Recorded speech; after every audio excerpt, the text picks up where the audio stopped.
All right, everybody. We could get started. The sooner we get started, the sooner we get to free eats.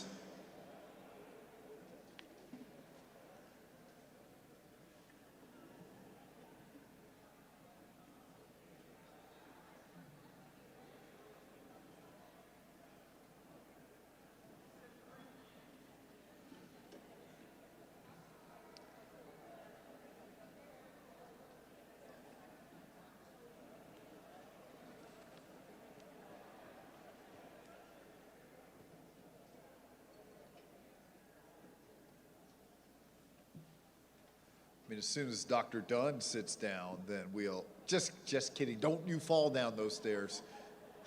We didn't pay the insurance premium there, and the workers' comp.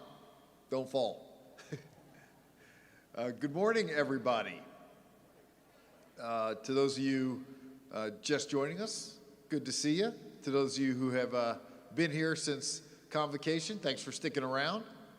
For those of you who didn't have a choice, I didn't either. So anyway, I just wanted to offer everyone a welcome and good morning. Let's see how this goes. You know, I don't have a teleprompter, so we're just gonna have to wing it. And let's see. So this is our general faculty meeting. The welcome to our academic year 2024-2025, which is hard to fathom. I was talking to somebody yesterday, and they were like, I think it still feels like 2020 to me, or actually 2000. Let's go 2000. Did anybody see John Legend perform with Sheila E. last night at the? Yeah, that was.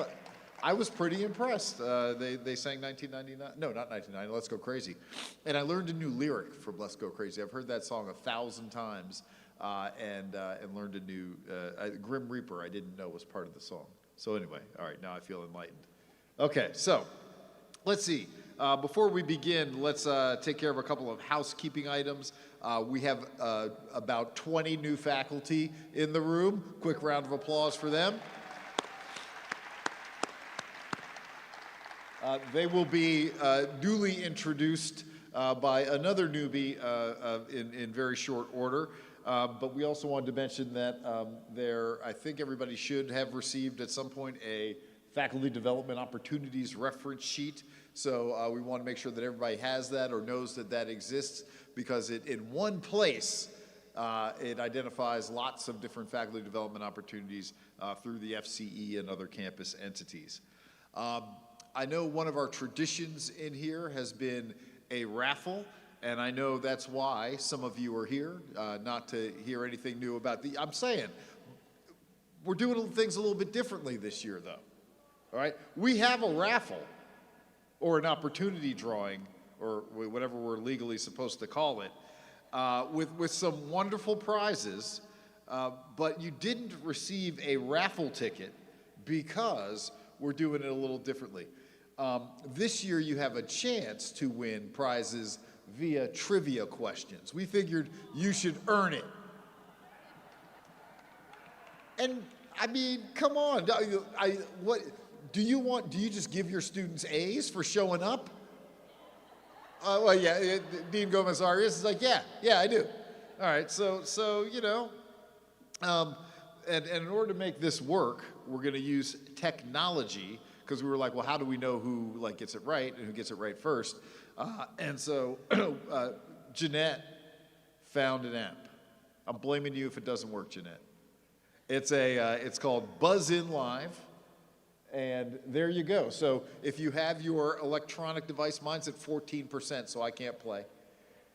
Go to Buzz In Live, click join, enter the game code, fill in your nickname, and then click join again.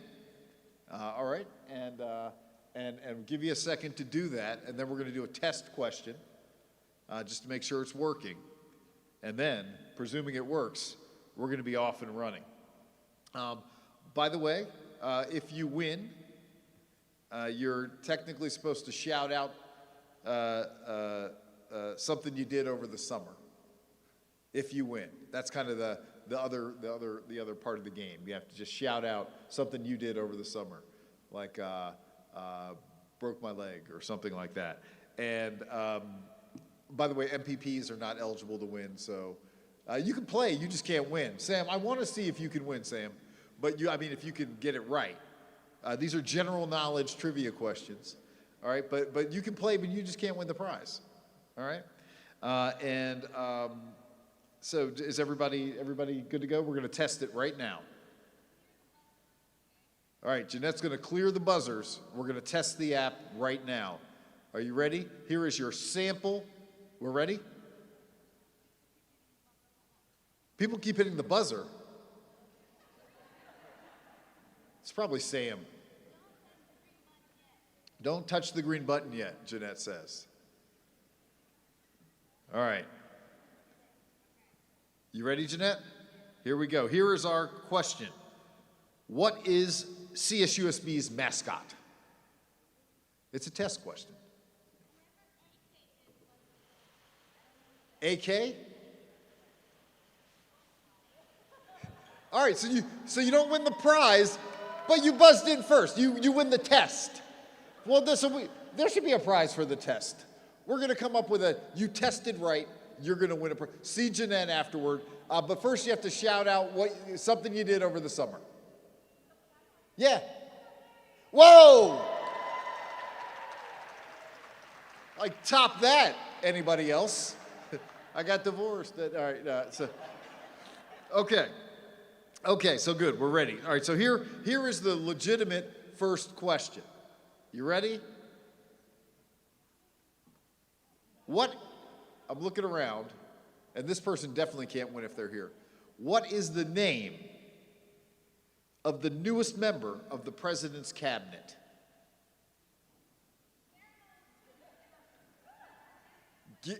Guillermo? Huh? Can we get a little more?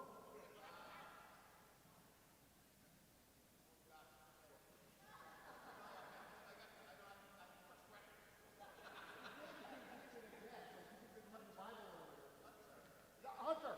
David Defoe Hunter. That is correct, Guillermo. Since David hasn't officially begun, I guess he left. He was here earlier. He officially starts September 3rd, and he is the new vice president for the new division of Strategic Enrollment Management and Marketing. So welcome, David. All right. So, Guillermo, what'd you do over the summer? You went to Costa Rica and didn't take us. Thank you for your selfishness, Guillermo. I appreciate that. Okay. Well, anyway, so we're ready to go. We have 2 prize winners so far. We're going to go up to 6. It was supposed to be 5, but we're going to do 6. So here we go. Before we get too far into this, I'd like to thank President Morales and the other members of Cabinet for joining us. You will see on the next slide, David Defoe Hunter big in the center. So if you see him around campus, give him a big welcome. And I also want to take an opportunity to say farewell to our friends in enrollment management. As I just mentioned, we have a new division of strategic enrollment management and marketing. Enrollment management has been part of our division for at least the past 6 or 7 years, and now they're going off into the new division. And I'd particularly like to thank David Maynard for. Next slide, please. Yeah, there we go. David Maynard for, number 1, holding virtually every job on campus. He's now going to be the interim chair of physics, so why not? That's true. And also everybody in enrollment management for all the work that they have done to try to steady our enrollment, as the president mentioned. I'd also like to specifically thank, or particularly thank, Diana Miner and her team in financial aid. I don't know if you all heard, but this year was particularly challenging with respect to financial aid and the simplified FAFSA, which was anything but simplified. And they busted their butts to make sure, hey, there's Dave Maynard right back there. All right, thank you, Dave. They busted their butts to really ensure that our students had all of the information they could have and as quickly as possible, despite the delays that the Department of Education imposed upon us. I made up an acronym for FAFSA, forget about friggin' students already. That's what I'm still workshopping that. But again, thanks to everybody in enrollment management. It's been great personally working alongside those folks, and they're still here on campus, but I'm gonna miss working with them as directly. But as the president mentioned, enrollment's everybody's job, so we'll all be engaged with them. I'd like to also thank the Provost leadership team for joining us and for all of their leadership.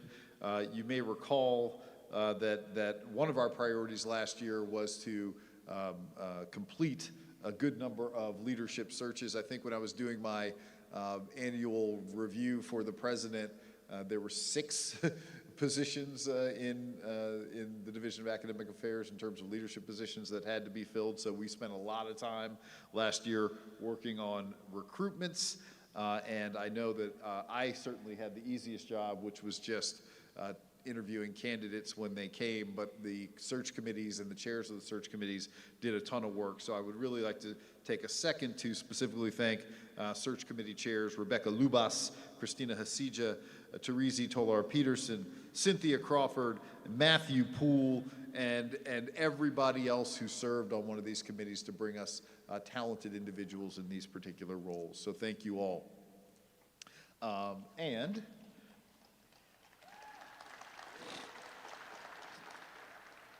Wait, could you go back to the previous slide for 1 second? Our newest appointees include our permanent vice provost, Kelly Campbell. Yay. Jenna Aguirre, who is now the permanent chief of staff, along with budget director for the division. As I mentioned yesterday, best jackets on campus, John Binkley. You're just a blue jacket today, John. You know, like no. It's got a nice trim there. All right. And Caroline Vickers, who's our new dean of graduate studies, and then brand newest. Next slide. Here we go. We have Tim Akers, who's our associate provost for research. Yay, Tim. We stole him away from a distinguished career at Morgan State University back there in Baltimore, Maryland. He's missing blue crabs already, but you know, you can buy some Old Bay seasoned potato chips and call it a day.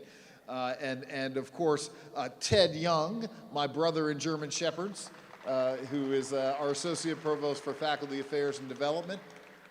So thank you both for choosing to join us. And I'd also like to thank Cynthia Crawford again for her oversight of the Office of Research as the interim director. Thank you, Cynthia. And of course, Kevin Grisham, who I see right there, for his steady hand in leading faculty affairs and development over the past 2 years. Thank you, Kevin. I have a prompt here that says, Tim and Ted, come and say a personal hello. Yeah. How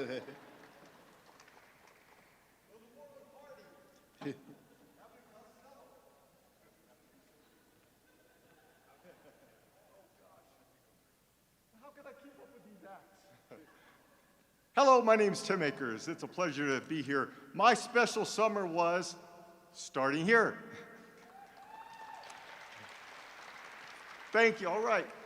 What I like to say, though, is my decision to come here is really based on, I did my due diligence also. I looked at the leadership. I saw where this was moving forward, not back. Very important, because I kind of like my career also. But I also looked at all of the research that you all are doing. So exciting for me. Research is something that is not just about doing a paper or submitting a proposal, but it's about finding a passion and what drives you, right? Would you agree, yes or no? Right on. On that note, I'd like to thank the president, the provost, the search committee, and all of you for giving me this opportunity. I'm honored to be here. I'm so excited. I see you all as my new family. Bless you. Okay, that's a hard act to follow, you know, after that. I'm going to seem subdued now. I just want to express how thrilled I am to be here, to be back into public education. I spent the last 10 years at a small private institution, but my heart and soul has always been in public education. This is a foundational institution that serves this community, and there's no greater calling, I don't think. So I thank you for letting me be here and be part of this team. Thank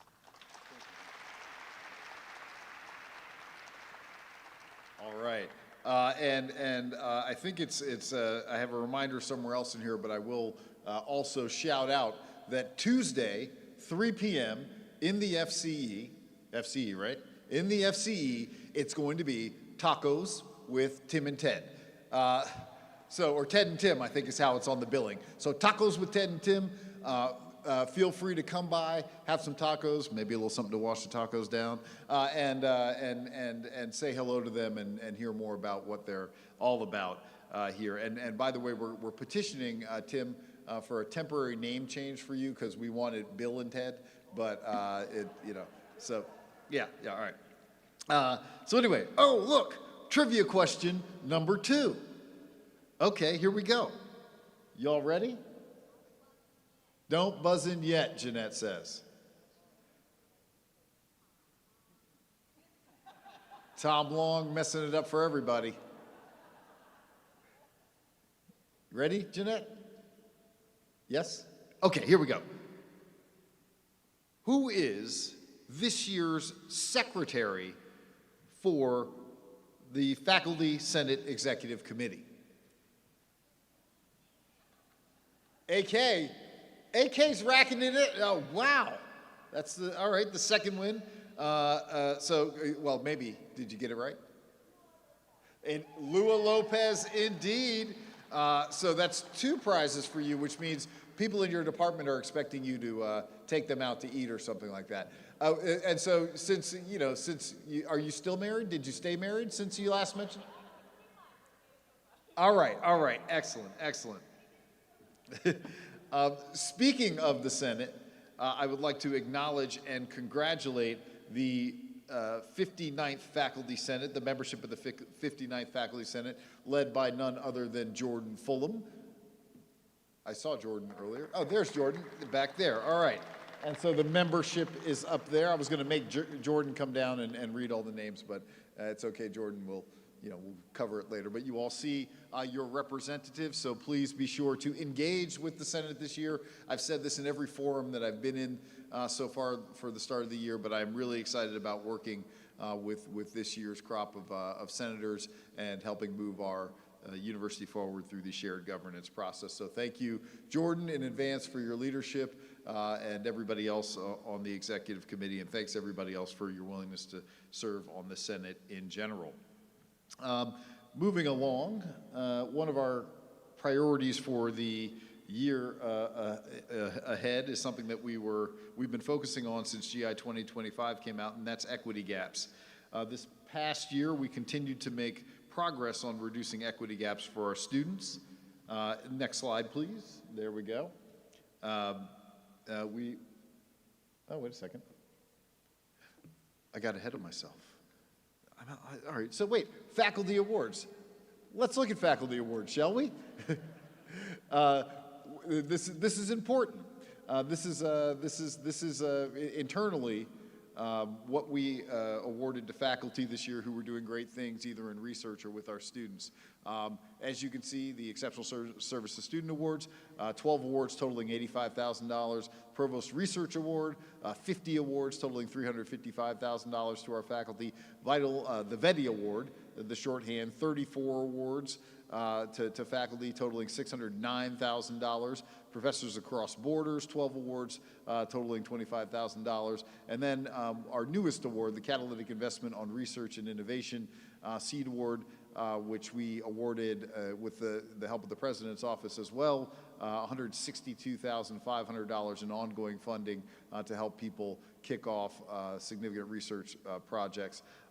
There are 3 awards up to $32,500 each. I saw TC yesterday, and he said that they're doing some pretty cool things with their Cirrus Award, so I look forward to hearing more about that as we move on. Now, looking at where we are in terms of student success, obviously, but for our students, we wouldn't be here. We have been focused on reducing equity gaps. We continue to make progress in reducing equity gaps. As of August 16th, the projected Pell equity gap was 1.2%, which represents a 1.9 percentage point improvement, narrowing the rate from last year's mark of 3.1%. We're also making a good headway in reducing the URM equity gaps.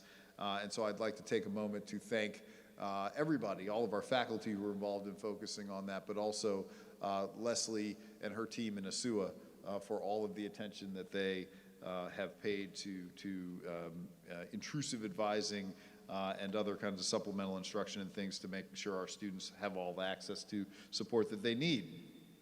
I also want to mention we have a system in place that I think many of you are familiar with. The acronym is AIR, but that stands for Academic Intervention Response.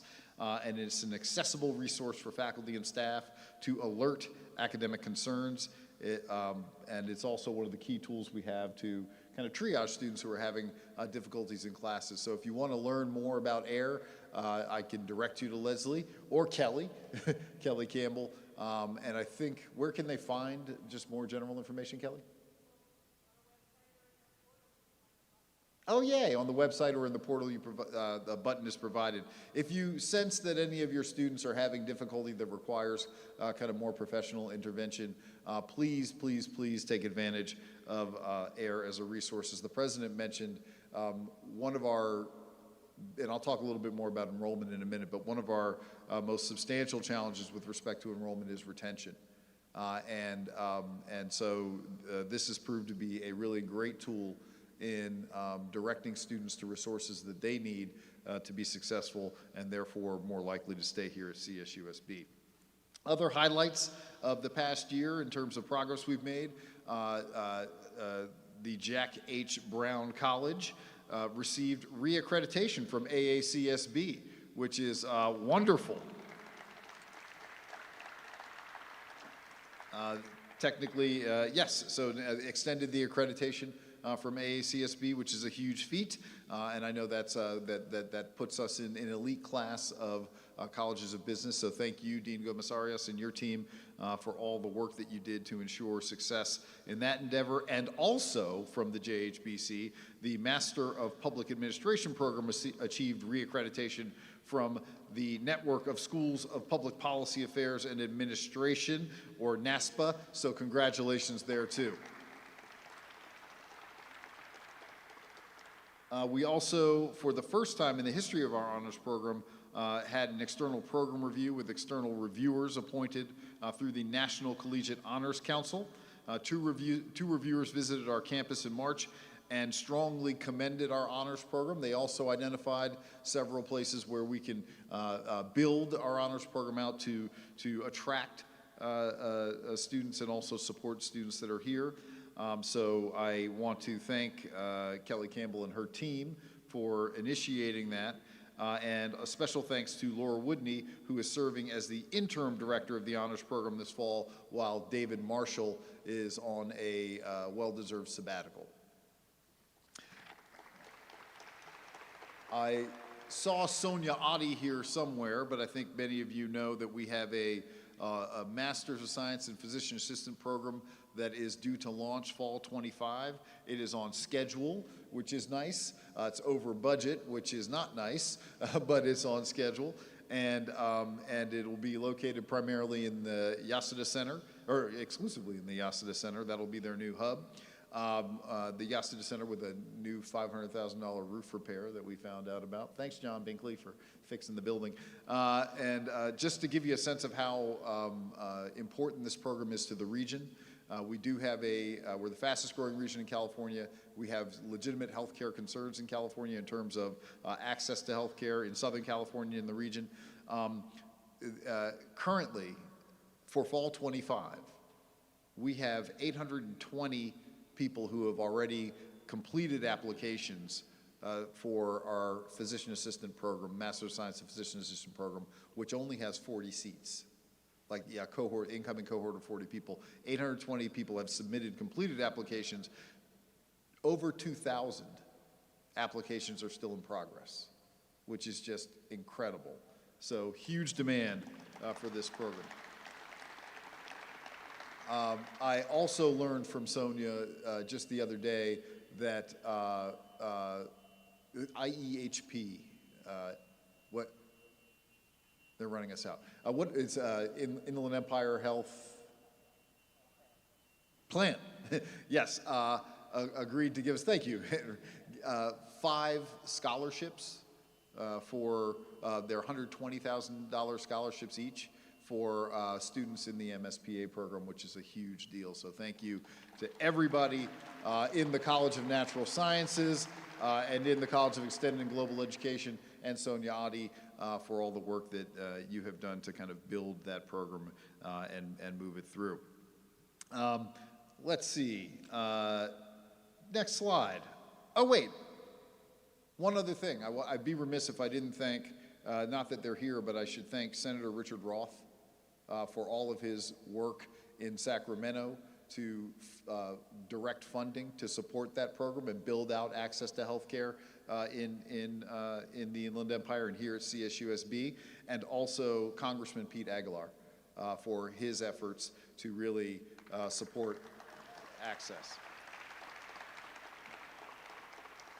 And finally, in that regard, thank you to Robert, Marisa, and Maral, and the rest of your government relations team for all of the work that they've done to advocate for our campus and to ensure that this can go forward. So thank you. Okay, now next slide, where we have another trivia question. All right, here we go. I'm pulling this one off the sheet. This has nothing to do with CSUSB. This is related to a podcast I was listening to while I was hiking in the canyons behind campus the other day. You ready? All right. We ready, Jeanette? Okay. The last of the Salem witch trials was held in May of 1693. How many people were killed as the result of being accused of witchcraft? Who? Renee G.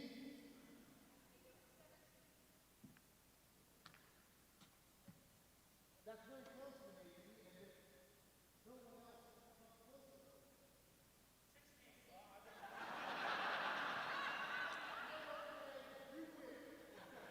It was actually 19.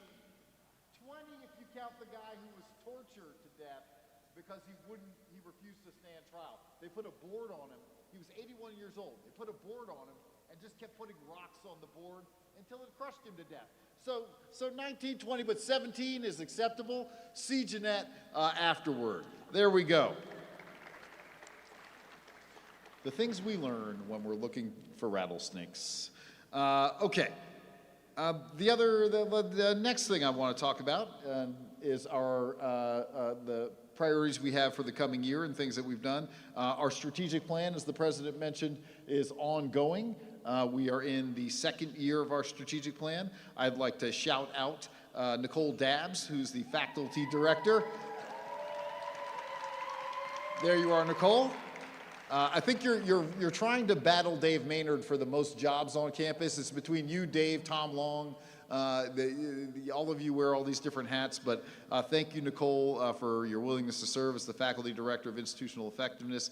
And your job is to assist with cross-divisional assessment, including the strategic plan. And thank you, Kelly, for leading that effort as well. We also are going to, as I mentioned before, continue to focus on GI 2025 and eliminating student equity gaps. I think, as you all know, the Chancellor is re-envisioning GI 2025, so we should be getting more guidance there in the near future. We are also, to the chagrin of many people, we are going to, Cal GETSI's a thing, and we're going to develop a singular general education pathway. And so advanced thanks to the new faculty director for the new faculty director for general education, Christopher Hill.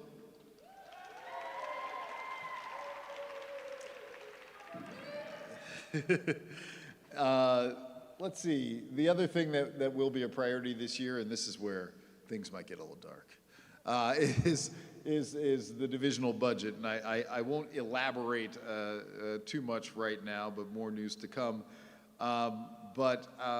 You know, this year is going to be challenging with respect to the budget. I think you all know that the state, I mentioned this when I visited the College of Education yesterday, but the state budget is not that healthy. We have about a $50 billion state budget deficit that directly impacts the CSU. And so we are looking at some particularly interesting times with respect to our budget. The president mentioned where we were with enrollment. And there's a slide coming up in a second that focuses a little bit more on enrollment. But at the end of the day, we will do all we can to ensure that we can continue to focus on student success and academic success. But it will be a tight time with respect to budget.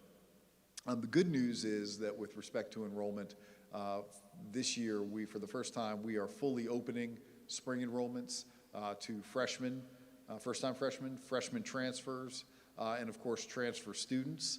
As of yesterday afternoon, 718 students had already applied for the spring term, and 578 were admitted, which is great news. This also includes a couple of our impacted programs, specifically criminal justice and psychology, have agreed to help us with our enrollment efforts by allowing for spring admission for freshmen in those high demand areas. Again, you can see the overall enrollment picture here right now. I'm not going to ask you to do the math, but essentially I looked at the numbers yesterday, and our overall numbers for new students right now as of today, slightly higher than where we were last year by a couple hundred students. Of course, we have to wait till census until those numbers are finalized. We also had robust summer enrollments, and if you know, I think you know our FTES is, it begins in the summer and it's annualized, but we were down a little bit from what we projected, down about 13% with respect to summer enrollment. So while we have more students who are coming in, who are enrolled in classes currently, we need to do all we can to make sure they stay. That's the first piece. So if students are reaching out to faculty, asking questions about courses or things like that, please, please, please make sure you engage with these students, you respond to these students, you let them know that they are wanted and welcomed here because number one, we owe it to them, but number two, it is critical. The other piece that the president mentioned with respect to enrollment is retention. Retention is key. As he mentioned before, we lose more students each year than we bring in. A big chunk of that's for all the right reasons, right? They graduate. But a lot of that is also students who stop out. ASUA has done a wonderful job contacting stop-out students and getting them to come back, letting them know we want them back and creating a pathway for them to come back. But Dean Pantula sent me an article just this morning that was looking at retention and found that 60% of students who stop out, the primary reason they stop out or a key factor is academic performance. So that when students are unsuccessful or when they feel like they're not being successful, they are much more likely to stop out than continue on. And that's actually compounded by issues of first-gen URM status and things like that. So it is going to be key that we use the air button and every other resource that we have at our disposal to retain students. As you see from the other slide that was up on kind of a brighter note, our graduate enrollment is on the rise. So thank you, Caroline Vickers. Where's Caroline? I saw you. You're here somewhere. There you are. Caroline, Megan, and the rest of your team over there in graduate studies, thank you for all you're doing to really kind of promote our graduate programs and ease the pathway in for students who have applied to our graduate program. So thank you so much. Going back to overall enrollment, though, in the budget, next slide, please. I think this picture kind of says it all. Our budget woes are not solely tied to enrollment. but enrollment's a big piece of it. Where we are currently with respect to enrollment, we can estimate that we will not take in nearly $8 million in lost tuition because we're not hitting the target that the Chancellor's Office has given us. And that's significant. Again, there are other factors, but that's huge. So again, we have to do all we can to ensure that we support our students and help them work toward their degree. I think you all are aware that if we come in below 7% or above 7%, I guess is, if we miss our enrollment target by 7% or more, by more than 7%, we will lose 5% in base funding. For next year's budget, which, frankly, we can't withstand. So it's going to be incumbent upon all of us to do all we can to support our students and to ensure that enrollment management does all they can to bring in as many students as they can for the spring, but that also everybody in this room, starting with me, does all we can to keep the students we have here and support them and help them be successful. We're not in the worst position in the CSU by any stretch of the imagination. We have sister campuses where their enrollment's down more than 30%. But I don't want us to be in the position that they're in with respect to dealing with the budgetary implications of those enrollment declines. I talked to the provost at other campuses, and I've asked them what they're doing to weather that storm. Even the campuses where enrollment's fine, their budget is significantly impacted because of overall budgetary issues. But there are campuses in the CSU where they've shuttered buildings, they've taken them offline temporarily, hopefully, just to conserve, and they've kind of pushed everybody into other buildings and things like that. So, we don't want to be in that position, so please, please, please tell your friends and neighbors. We have 1,100 faculty here at CSUSB. Not everybody's in this room, so spread the word that we need to do everything we can to support our students so that they can be successful. I don't know if you all read regularly Inside Higher Ed, but today, Inside Higher Ed, the headline story was that 99 colleges and universities closed their doors last year, just in last year. So that's a 2% contraction. Again, that's not the position we're in, thankfully, but it's real. Like what's happening with regard to enrollment challenges, whether they be demographic, financial, philosophical. It's stuff that we all need to collectively work on. So thank you in advance for the attention that you're paying there. On a lighter note, next slide, please. There are going to be lots of opportunities for us to have fun together this year as a campus. The president mentioned the homecoming bash. If you have never attended homecoming, please do. It's a lot of fun, and there's a beer garden. I've heard. I've never been seen there. I've heard there's a beer garden, and Sam Sudhakar said he's buying everybody in this room at least 2 rounds. So thank you, Sam, for your generosity in advance. But homecoming's a great time. It's really family friendly. There's rides, there's live music, there's a beer garden allegedly, and our academic department's table out there. Alumni come back. I think we had we had over 2,000 people who came last year. So it's a big party. It is this year on, I think the president said October 26th. So please come up to homecoming and celebrate our alumni and what we do here on campus. Oh, I have a note here that over 3,000 people attended last year, so it was a big party. The other thing I just wanted to mention in terms of fun is athletics.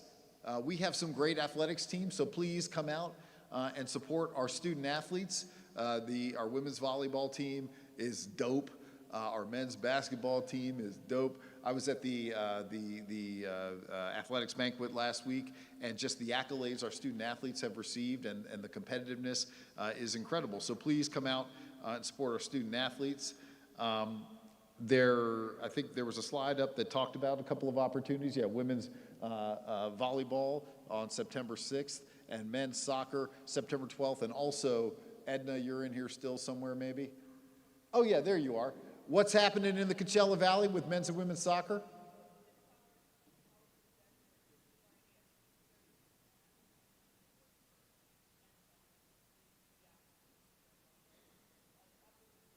So this Friday, College of the Desert, our women's soccer team is playing an exhibition game against College of the Desert this Friday at COD. And then the other one, again, just so everybody can hear. All right, the 31st versus a team, I'm not going to mispronounce it, but it's a regional team that's a big deal out in the Palm Desert. It's going to be a great recruiting effort for us out in the Palm Desert, but also just a wonderful opportunity for us to showcase athletics out there. So please feel free to trek out there and support our men's and women's soccer team. So thank you, Edna. Okay, let's see. Other things that are going to happen this year. Due to their popularity last year, the Book Salon and Provost Presents Faculty Research Series will continue this academic year. So the Book Salon is just an opportunity for nerds who like to read, along with Dean Lubas and me, just to sit around and talk about books. Associate Dean Hood is a regular at the Book Salon, and not because there's wine. All right, that's not why.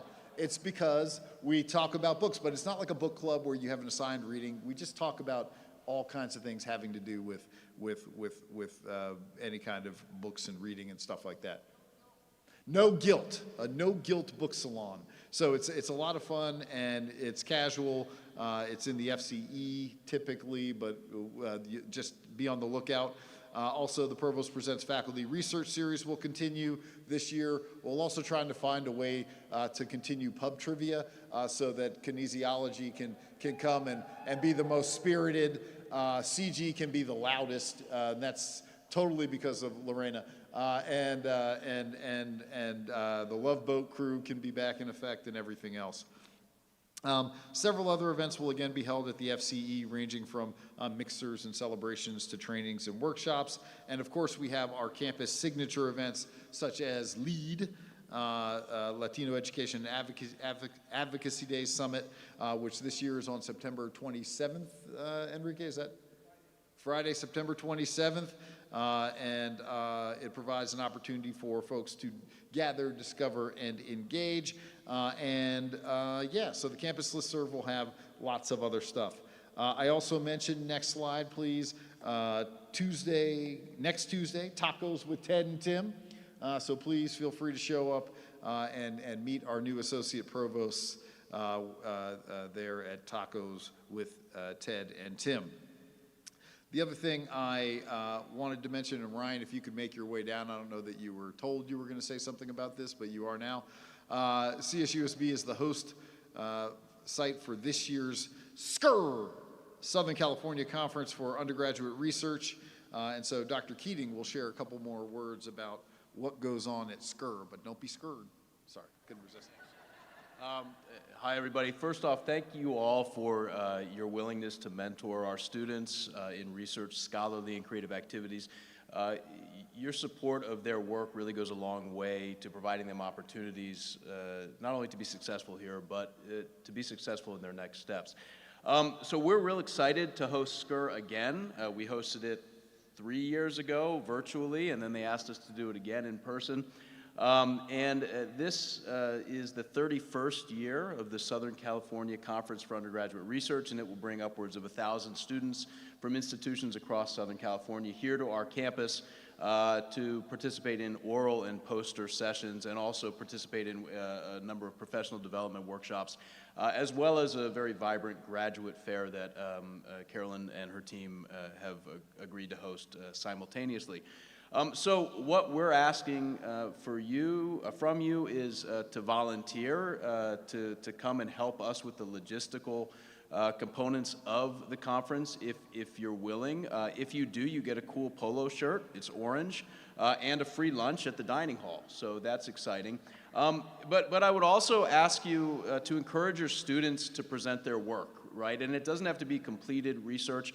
They can present their work in oral or poster sessions at any stage, and this is a great opportunity for them to gain experience, to network, and to, I think, see themselves as part of a larger academic community. So look for emails from Office of Student Research with volunteer opportunities, and also please encourage your students to participate. Thank you, Dr. Keating.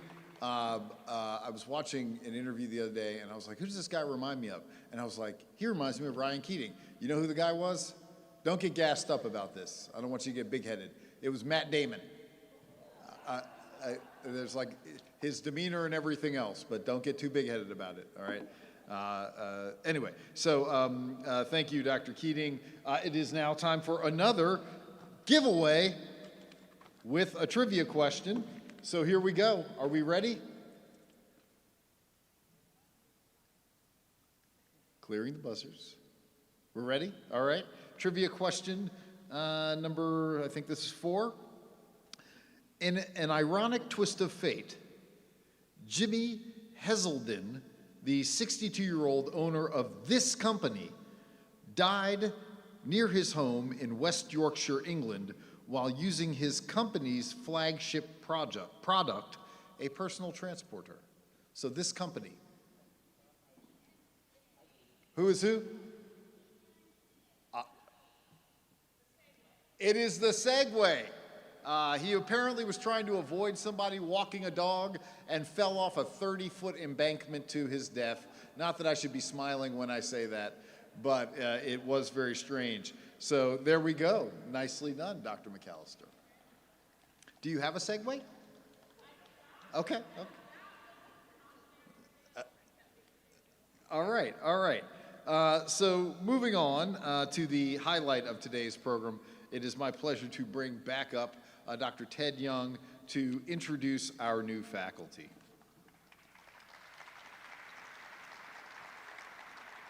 Do you have them?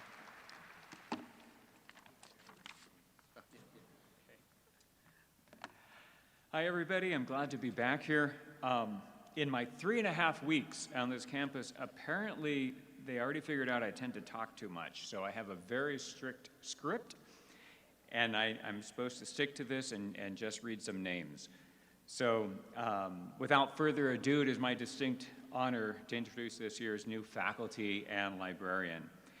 This academic year, we welcome 20 tenure-track faculty, 1 librarian, 4 full-time lecturers. They come from far and near. They come from our backyard, including Loma Linda, and from Maryland to South Korea, bringing an array of expertise. So welcome to these new members to the CSUSB community. Please stand when I say your name. And I believe there'll be slides. Yes? Okay. From the CSUSB libraries, led by Dean Rebecca Lubas, we have Jennifer Beamer, Senior Assistant Librarian.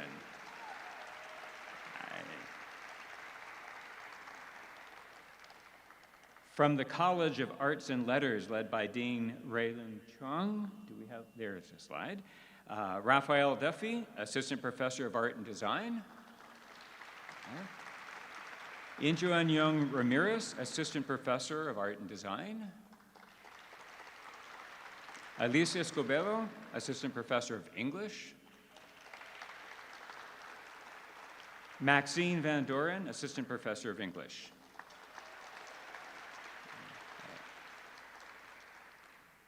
From the Jack H. Brown College of Business and Public Administration, led by Dean Tomas Gomez Arias, we have Thomas Chapman, Assistant Professor, Cyber and Decision Sciences. Asif Malik, Assistant Professor, Accounting and Finance. Francisca Afua Opuka Bunting, Assistant Professor, Cyber Decision and Sciences.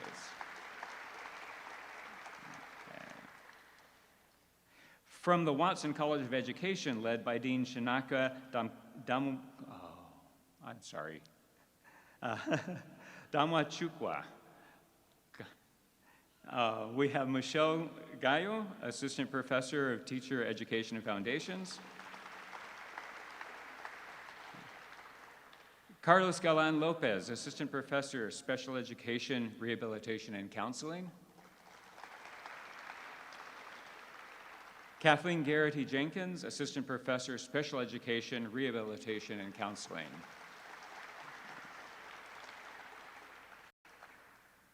From the College of Natural Sciences, led by Dean Sastry Pantula, we have quite a few people. Melissa Murphy, Assistant Professor of Health Science and Human Ecology. Regina Udi, Assistant Professor, Health Science and Human Ecology. Enrique Contreras, Assistant Professor, Chemistry and Biochemistry. Samantha Young, Assistant Professor of Nursing. And she made a point of making it clear that her last name is not one. Shengyu Li, Assistant Professor, Computer Science and Engineering. And Lindsay Nolan, Assistant Professor of Kinesiology.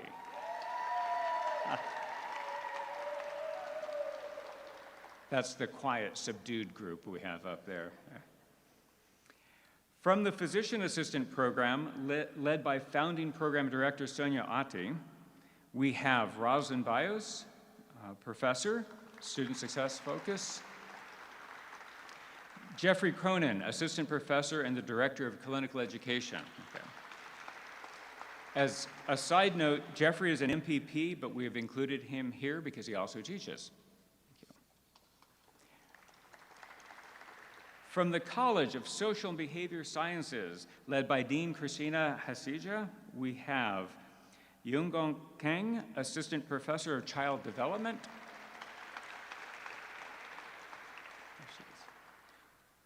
Emily Loveland, Assistant Professor of Social Work.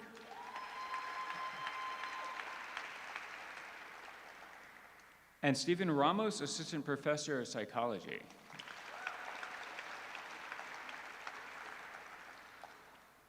And finally, from the College of Social and Behavioral Sciences, it also welcomes 4 full-time lecturers.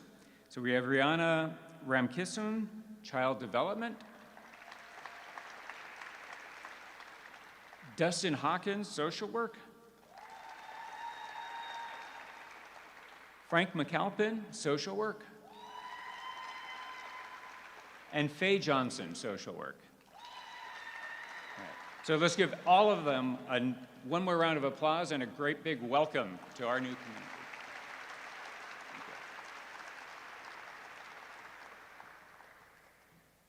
All right.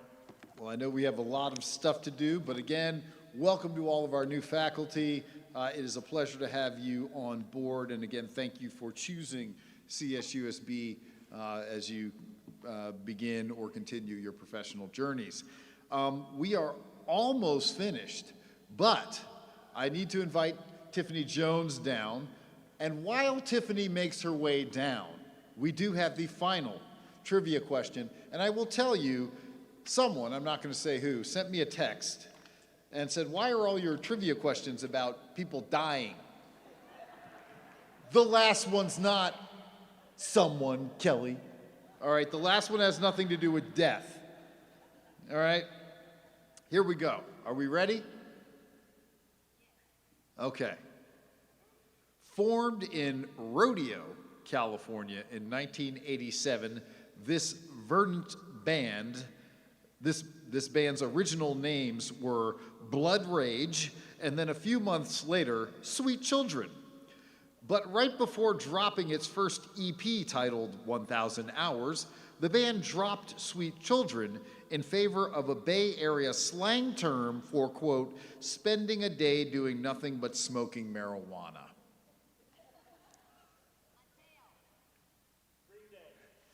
Green Day it is. And so it is, yeah, Green Day, and it was about the first time, yeah, anyway. So with that said, Tiffany Jones is here, and she's not just standing here just to be smiley and friendly or to pitch South Africa or anything like that. Tiffany is here as to talk to us about the California Faculty Association. I assume the luncheon. She's going to introduce the new people, maybe, maybe not. I have a list. Okay, she'll introduce them later, but Tiffany, take it away. Thank you. So come and have some fun. We have the annual tradition every single year of our CFA luncheon, which you are all invited to. So faculty, coaches, librarians, counselors, even if you're not a member, please come hang out, break bread with us. We'll give you some updates, and you'll get to meet the new executive. I'm the new CFA president, and there's a whole bunch of us that are new and continuing, and we want to hang out and just get to know you all a little bit better. It'll be in the Obershore room as soon as this meeting is finished, okay? Thank you very much, Tiffany, and thank you to all of the CFA leadership for ensuring that faculty have their voices heard and that the CBA is honored. Well, Tiffany said as soon as this is over, that's lunch. Well, guess what? This is over. So have a great year, everybody. I look forward to seeing you today at 4 o'clock at the President's reception.